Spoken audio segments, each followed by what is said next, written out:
जो डैम्पिंग से संबंधित damping ratio, natural frequency, numerical और नेचुरल फ्रीक्वेंसी, ये सब के बारे में डिस्कस करेंगे।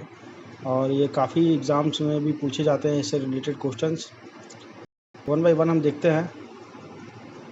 सबसे पहले हम समझेंगे कि नेचुरल फ्रीक्वेंसी क्या है, उसके बाद हम देखेंगे डैम्पिंग रेशियो क्या है, डैम्पेड फ्रीक्वेंसी क्या है, उसके लिए कौन सा इक्वेशंस हम यूज़ करते हैं। तो one by one we are discussing ये नाउ ईच पॉइंट। तो natural frequency is the frequency at which a system tends to oscillates in the absence of any driving or damping forces। ठीक है। अब if you drop a meter stick or pencil on the floor, it will begin to vibrate। जैसे आप कोई pencil या कुछ इस तरह के इंस्ट्रूमेंट, कुछ भी अगर चीज़ों को अगर आप फर्श पे गिराते हैं तो वो किसी एक पर्टिकुलर फ्रीक्वेंसी के साथ जो है वाइब्रेट करती है। ठीक है। तो अगर आप ऑब्जर्व करेंगे, ठीक है, तो देखिए आगे हमने मेंशन भी किया इसको। When each of these object vibrates they tends to vibrate at a particular frequency और ए सेट ऑफ फ्रीक्वेंसी। जैसे गिटार्स जो है वो सेट ऑफ फ्रीक्वेंसी जो है प्रोड्यूस करता है। तो the frequency at which an object tends to vibrate with when hit, struck और somehow disturbed is known as the natural frequency of the object।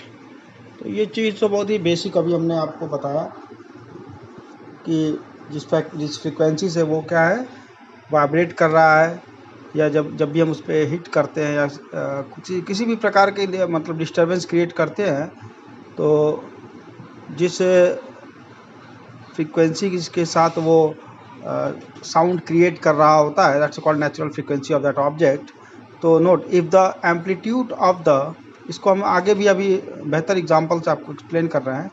जैसे if the amplitude of the vibrations are large enough and if natural frequency is within the human frequency range, then the vibrating object will produce sound waves that are audible. ठीक है। तो कुछ sounds जो होती है हम Audible होती है, हमको सुनाई भी देती है। कुछ साउंड्स ऐसी होती है जिसकी फ्रीक्वेंसी हम लोग नहीं सुन सकते हैं। जैसे आपने देखा होगा कि डॉग जो है कुछ फ्रीक्वेंसी, बहुत लो फ्रीक्वेंसी को भी सुन लेते हैं वो। ठीक है। कुछ चिड़िया होती है, पक्षी होते हैं जो काफ़ी लो ऑडिबल, जिसे जानवर जो भी होते हैं वो काफ़ी लेस फ्रीक्वेंसी को सुनने की कैपेसिटी होती है। सबकी अलग अलग होती है, बट सबके अंदर कुछ ना कुछ फ्रीक्वेंसी है। ठीक है ना। तो ह्यूमंस की अलग रेंज है और एनिमल्स की रेंज अलग है। तो frequency is nothing is equal to speed upon wavelength. ठीक है ना। तो एक छोटा सा एग्जांपल हम आपको और समझाएंगे यहाँ पर कि the natural frequency of a trombone can be modified by changing the length of the air column inside the metal tube. ठीक है। तो ये आप देख रहे हैं कि एक ट्रोम्बोन लिया गया है। ट्रोम्बोन में अगर हम इसकी लेंथ को इंक्रीज कर देंगे तो उसकी फ्रीक्वेंसी क्या होती है, उसकी साउंड जो है वो चेंज हो जाता है। ये चीज़ आप बहुत से इंस्ट्रूमेंट में देख सकते हैं। जैसे आप देखे होंगे बांसुरी वाला जो बांसुरी बजाता है, जब उसकी लेंथ ज़्यादा होती है तो साउंड कुछ अलग प्रोड्यूस होता है, और जब छोटा बांसुरी होता है तो उसकी तो वहाँ पे साउंड कुछ अलग प्रोड्यूस होता है। ठीक है ना। तो ये सब डिपेंड करता है कि वहाँ पे उसकी वेवलेंथ कितनी है। तो ये तो हमने बहुत ही बेसिक बात किया कि नेचुरल फ्रीक्वेंसी क्या है, कौन सी ऑडिबल है, कौन सी नहीं ऑडिबल है। हाँ।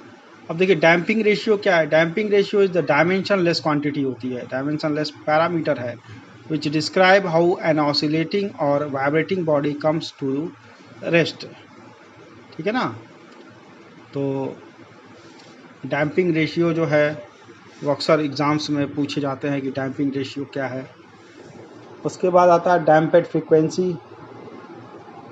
डैम्पेड फ्रीक्वेंसी हमेशा नेचुरल फ्रीक्वेंसी के से वैल्यू में कम होगा। ठीक है ना।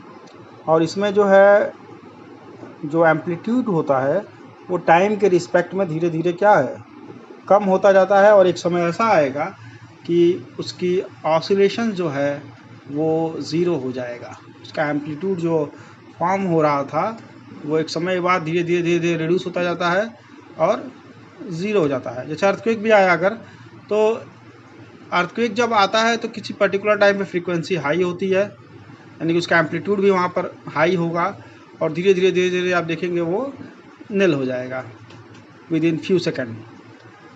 ठीक है। अब हम इससे रिलेटेड प्रॉब्लम पे डिस्कस करेंगे कि कैसी कैसी प्रॉब्लम्स एग्ज़ाम में आ रही है और हमें उसको सॉल्व करने के लिए किन किन फार्मूलेस की ज़रूरत पड़ेगी। ठीक है, तो आपको मैं दिखाता हूँ कुछ प्रॉब्लम्स भी इससे रिलेटेड। तो सबसे पहले देखिए, एक छोटा सा प्रॉब्लम हमने लिया है, सिंगल डिग्री ऑफ फ्रीडम की प्रॉब्लम है। सिंगल डिग्री ऑफ फ्रीडम क्या होता है ये हमने अपने पिछले वीडियोस में डिस्क्राइब किया है, तो हम उस पर तो बात नहीं करेंगे कि single degree of freedom system क्या होता है। ठीक है, बट हम उससे रिलेटेड प्रॉब्लम्स को यहाँ पर देखेंगे। ठीक है, देखिए एक प्रॉब्लम आपको समझ में आएगी तो बाकी प्रॉब्लम, सिमिलर प्रॉब्लम एग्जाम्स में आती है और आप कर सकते हैं। देखिए, a single degree of freedom system consist of A mass with weight of 175 kg and a spring constant K is equal to 530 kN per meter. While testing a system, a relative velocity of 30 cm per second and observed on application of a force of 450 kN. Determine these things: damping ratio, coefficient, natural frequency, और उसके अलावा भी बहुत कुछ एक आध चीज़ें और भी पूछ देता है एग्जाम्स में कि इसको फाइंड आउट करिए, इसको फाइंड आउट करिए। ठीक है, तो आपको क्या करना है, पहले सबसे पहले जब भी इस प्रकार की प्रॉब्लम आएगी उसमें दो तीन चीज़ें आपको कॉमन दिखाई देंगी। वो क्या क्या है कि कोई वेट दिया रहेगा या मास दिया रहेगा किसी भी चीज़ का, सिंगल डिग्री ऑफ फ्रीडम है। एग्जांपल के तौर पे जैसे पानी की टंकी है या कोई कुछ भी ले सकता है, बिल्डिंग से रिलेटेड ले सकता है, single storey buildings, anything like that. तो वहाँ पर एक मास का जिक्र ज़रूर वो करेंगे कि कोई मास है। ठीक है ना। अब वो मास होगा तो डायनामिक की प्रॉब्लम है, ध्यान दीजिएगा मेरे स्टेटमेंट को। अगर वहाँ पे मास लिया है उन्होंने और उसको डायनामिक में कन्वर्ट करना है, डायनामिक में कन्वर्ट करना मतलब सिंगल डिग्री ऑफ फ्रीडम की बात अगर हम बात करेंगे, डायनामिक फोर्सेस की बात करेंगे, स्टैटिक फोर्सेस में तो ये सब चीज़ें आएंगी नहीं। जब हम डायनामिक की बातें करेंगे तो उसके ऊपर एक चीज़ और आएगा, वो है कुछ ना कुछ एक्सटर्नल फोर्स वो सिस्टम के ऊपर ज़रूर से लगाएंगे, और यहाँ पर उन्होंने 450 किलोन्यूटन का फोर्स लगा दिया है। ठीक है, अब जब वो फोर्स लगाएंगे तो कुछ ना कुछ वेलोसिटी भी होगी, जो वेलोसिटी 30 सेंटीमीटर पर सेकंड की है। ठीक है ना। अब वेलोसिटी भी आ गई। अब चूँकि इस प्रकार की प्रॉब्लम को एनालाइज करने के लिए हमको स्प्रिंग की ज़रूरत पड़ती है। ठीक है ना। और स्प्रिंग का जब हम यूज़ करेंगे तो रेस्टोरिंग फोर्स की बात ज़रूर करेंगे, और रेस्टोरिंग फोर्स क्या होता है, K × X। ठीक है, रेस्टोरिंग फोर्स आएगा तो स्प्रिंग कांस्टेंट आएगा, और वहाँ पे ऑलरेडी दिया हुआ है। ये हो गई ओवरऑल। पहले हमने प्रॉब्लम को समझा कि प्रॉब्लम में क्या क्या चीज़ें आ सकती हैं, और फिर उसको हम सॉल्व करने की बात करेंगे। तो सबसे पहले हम डैम्पिंग फोर्सेस निकालते हैं। क्या होगा डैम्पिंग फोर्सेस? डैम्पिंग फोर्सेस जो है वो C × X डॉट होता है। ठीक है, तो जैसे हमने दिखाया आपको यहाँ फिगर पे कि एक मास के ऊपर हमने 450 किलोन्यूटन का लोड लगा दिया, फोर्स लगा दिया, सॉरी लोड नहीं फोर्स लगा दिया। ठीक है, एक्स एक्सिस की पॉजिटिव डायरेक्शन में। तो उसके अपोजिट डायरेक्शन में दो फोर्सेज आ जाएंगे, पहला रेस्टोरिंग फोर्स और डैम्पिंग फोर्स। रेस्टोरिंग फोर्स जो है K × X होगा। ठीक है, K जहाँ पे स्टिफनेस होगी स्प्रिंग की और X डिस्प्लेसमेंट होगा। और डैम्पिंग फोर्स क्या होगा, C × X dot. X dot is the velocity of that system. ठीक है, ये दोनों ही फोर्सेस, रेस्टोरिंग और डैम्पिंग फोर्सेस, हमेशा ही जिस डायरेक्शन में ऑब्जेक्ट मूव कर रहा होता है उसके अपोजिट डायरेक्शन में काम करेगी। ठीक है, अब देखिए Fd = C × X डॉट। तो यहाँ पर हमने एफ का मान मालूम है कि कितना का फोर्स लग रहा है, F is equal to now 450। C हमको फाइंड आउट करना है और x dot is the velocity 0.3 metre पर सेकेंड। इसको पुट कर दिया, सी का वैल्यू आ गया। अब आ रहा है हमारे पास नेचुरल फ्रीक्वेंसी, कि नेचुरल फ्रीक्वेंसी कितना होगा। तो नेचुरल फ्रीक्वेंसी क्या है, omega is equal to √k/m। तो k की वैल्यू हमको पता है, that's stiffness of the spring. Problem में गिवन है k 530 किलो न्यूटन पर मीटर और m की वैल्यू दिया है 175 kg। तो ओमेगा हमने निकाल लिया यहाँ पे 55.033 रेडियन पर सेकेंड।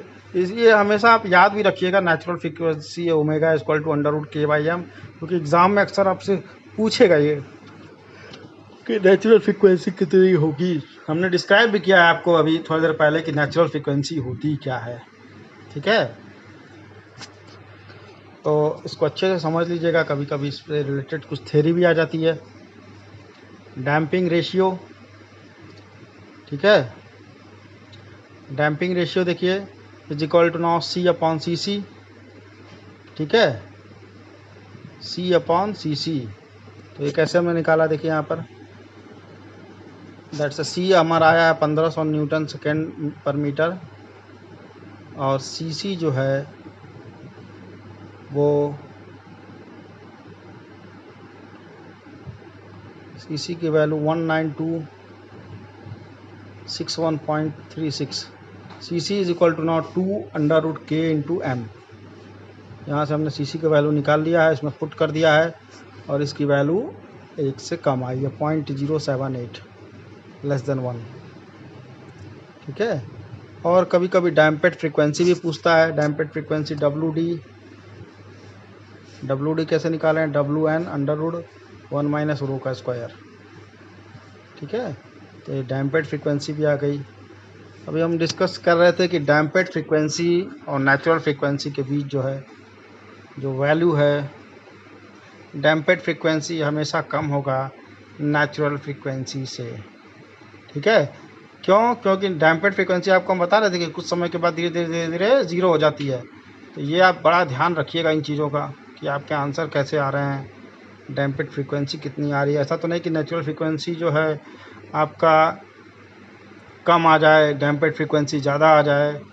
तो ये सब चीज़ों को सॉल्व करते वक्त बड़ा ध्यान रखिएगा। नेक्स्ट वीडियो में हम इससे रिलेटेड कुछ और प्रॉब्लम्स लेंगे अभी। ठीक है, कि आप क्लियर कर सकें कि क्या क्या चीज़ें आ रही हैं। और आपको कुछ भी क्वेरी है इससे रिलेटेड तो आप हमसे पूछ सकते हैं